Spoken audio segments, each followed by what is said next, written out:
All right, everyone, let's talk about what is going to be, without a doubt, the number one mistake that I see people making that is going to harm the overall progress of their account in Raid Shadow Legends. Now, I decided to leave this one out of one of my last videos where I talk about things that you do not want to do in Raid Shadow Legends because they are going to harm the overall progress of your account.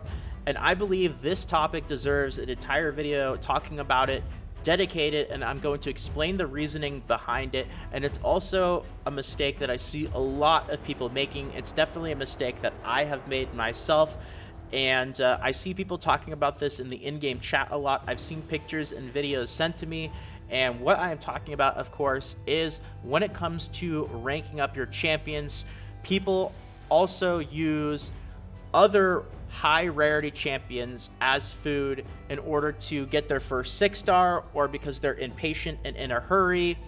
This is a very big do not do in Raid Shadow Legends, and I'm going to talk about the reasons why you do not want to use legendaries for food under any circumstance. Like 100% do not use legendaries. The chance of getting legendaries in this game is very, very low.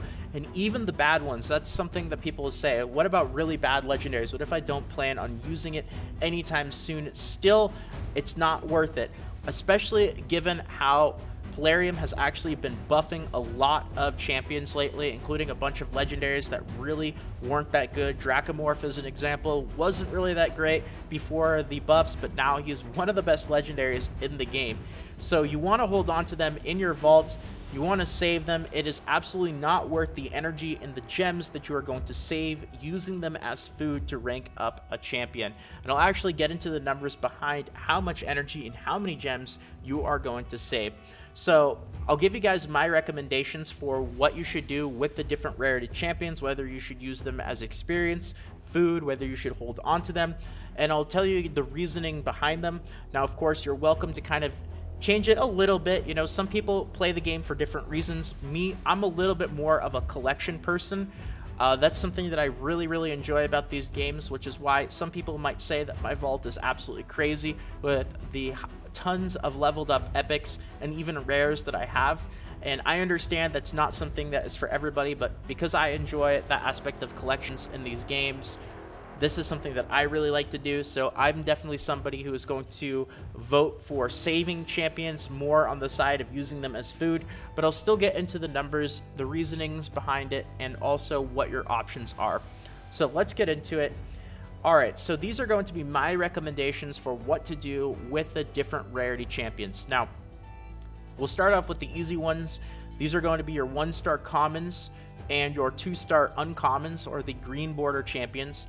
Now, these are primarily what you are going to end up getting from mystery shards, and mystery shards are what the game is going to hand out a billion of them to you just by playing, running through the campaign, running through dungeons. They're going to rack up a ton of these, and that is because mystery shards are going to be your primary source for food in Raid Shadow Legends. As you can see, you have about a 75% chance to get commons, about a 25% chance to get uncommons, and of course you even have a little over a 1% chance to still get a rare. But you can't get epics and legendaries from mystery shards, which is why the game hands them out, so many of them, to you.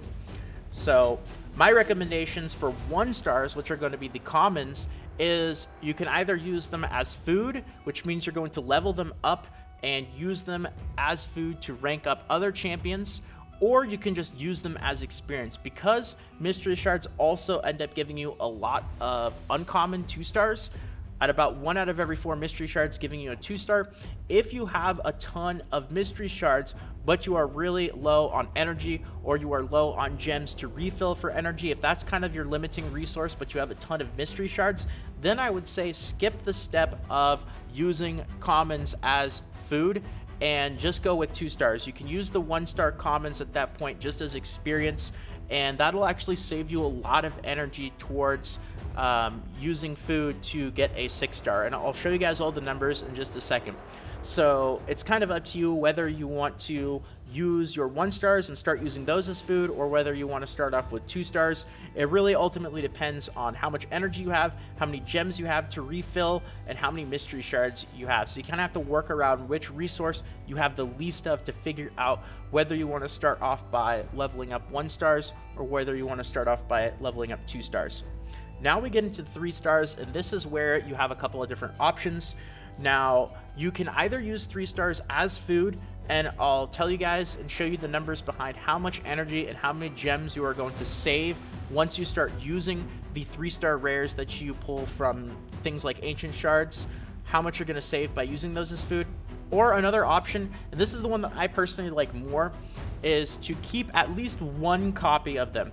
Now, I say 1 copy, and the reason why is because obviously we have Faction Wars now, which requires a bit more diversity. If you don't have a ton of epics, you might need to even reach into your collection of rare champions to use for Faction Wars, especially if you want to get those 3-star objectives. You do need 5 champions in order to do that.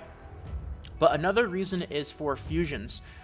For an example, Razin Fusion came out, and it was kind of unexpected, and there are a bunch of different rares that you needed for the Razin Fusion.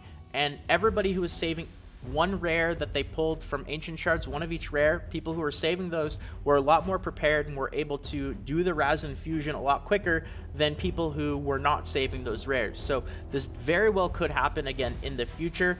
And if you have the storage space in your champion vaults, I think it's not a bad idea to hold on to 1 copy of every single rare for the combination of Faction Wars and also for the combination of possible fusions. You don't need to level them up like I did. You don't need to do anything crazy. If you get multiple copies of them, you can also decide whether you want to, at that point, use them as food and save yourself some energy or gems, or whether you want to use them as skill books for the rares that you have in your vault. Those are kind of the 2 options that you have when you get multiple copies. So it's up to you, but I don't think holding on to 1 copy in your champion vault if you have this space is a bad idea, even for the bad ones, just for Faction Wars and the possibility of upcoming fusions.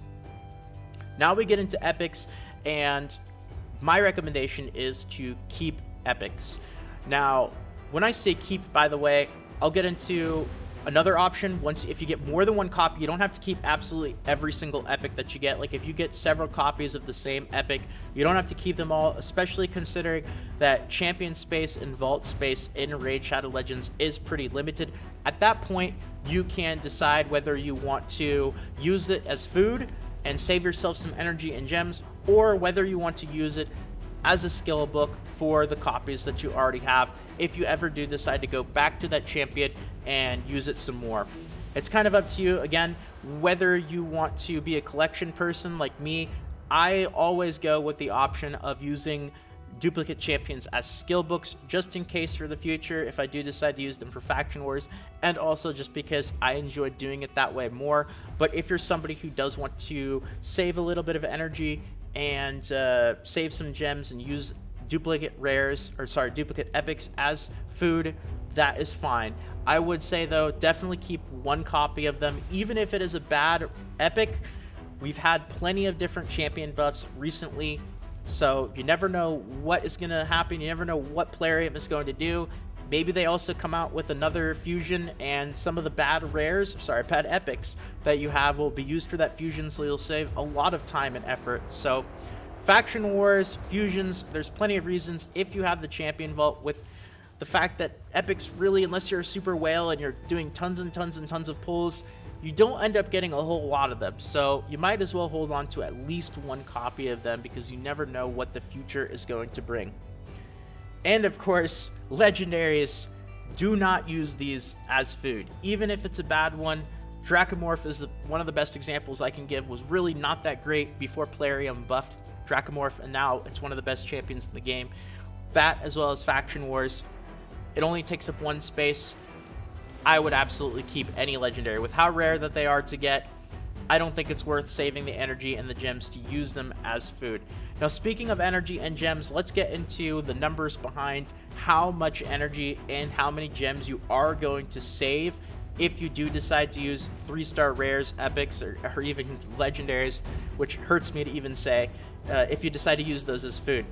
So the amount of energy to make it 2-star is 0 to 7. Now, the reason the lower number is important, because that goes back to that decision. If you are using the lower numbers in these example, the lower number is if you decide to skip the first step and just use your commons as experience and start off with uncommons and start using those as food. So if you have a lot of mystery shards, then I would just start off with the uncommons and skip the first step. So you could save a lot of energy doing that. So 0 to 7 energy to make a 2-star, 22 through 42 energy to make a 3-star. So that's going to be your blues, your rares. 136 to 216 energy to make a 4-star. So that's how much energy you are going to save if you end up using an epic as food.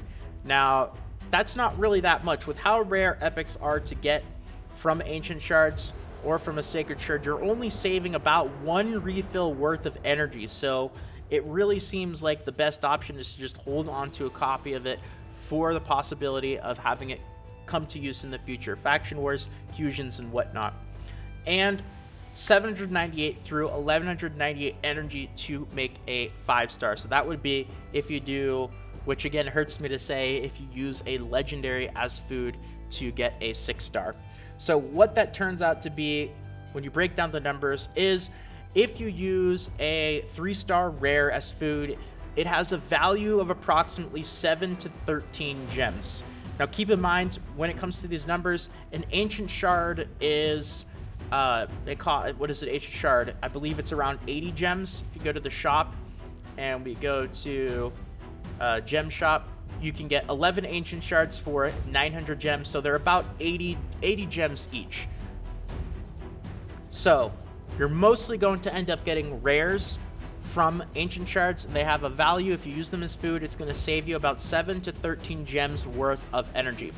4-star epics are going to have a value of about 42 to 67 gems. So again, if you use an epic as food, you're going to save less than 1 ancient shard worth of gems in terms of energy. So, you know, if you are going for absolute min-maxing and you really want to get that 6-star, that's what you're saving by using that epic as food. Not even 1 ancient shard worth of gems. And finally, if you were to use a 5-star legendary as food, they have a value of approximately 246 through 369 gems. So that's like 3 to 4 ancient shards, but with a chance of getting them at, you know, 0.5% or even 1% with the double drop events, you're only saving a couple of ancient shards if you were to use a legendary as food. So that's why you really want to kind of lean towards not using really high rarity units as food and hold on to them for future uses. You never know what is going to happen. You never know what Plarium is going to do, whether they're going to buff champions like they did with Dracomorph, or if you decide to build certain champions that might not necessarily be good at certain aspects of the game, but you decide to build them for faction wars. If you have the space, definitely hold on to higher rarity champions. Huge mistake that I see a lot of newer players make, and they absolutely regret it, especially with how rare getting certain epics and legendaries can be. So now that I've thrown these numbers at you guys, hopefully you learned a little bit in this video, and let me know what you guys think or what you guys do, especially with the rares. So in the comment section, if you guys want to, let me know what do you guys do with the rares that you get from ancient shards. Do you use them as food, or do you hold on to 1 copy of them, or do you not even hold on to 1 copy of them and you just use them all as food? Let me know. And of course, as always, if you guys enjoyed this video, consider subscribing for more videos like this in the future. Really do appreciate it, everyone. And also leaving a like as well. That helps out, so thank you very much to those of you guys who have liked the videos. With that all being said, that's going to be it for today. Thank you for watching, everyone, and until next time, this is Salt of the Salty Guild, signing out.